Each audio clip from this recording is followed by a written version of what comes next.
Stand by. You're good. Okay, first thing to take the exhaust off, you have to take the two tips off, the two 13 millimeters. Then there's 6 millimeter Allens that hold this main straps on right here. And then there's the four 13 millimeters on each side for the turbo flange.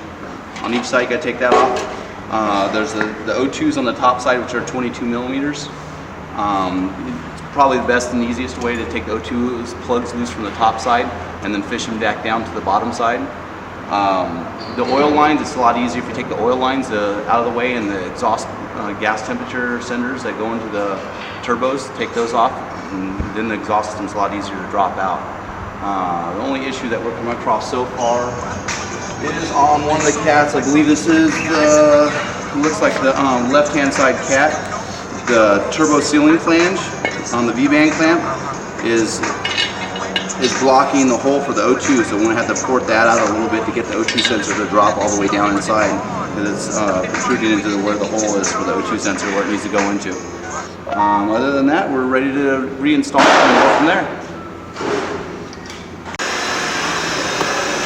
Okay. Go ahead.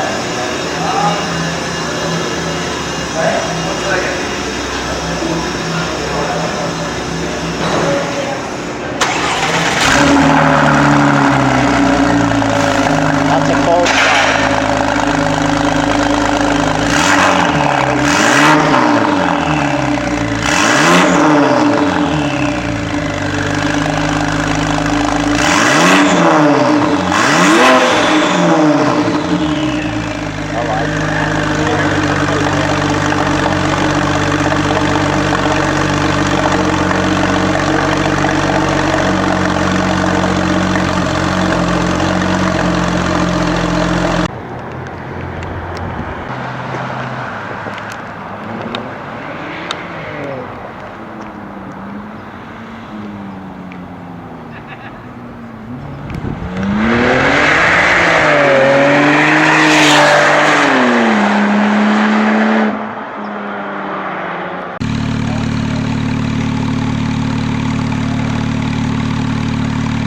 Give it a little.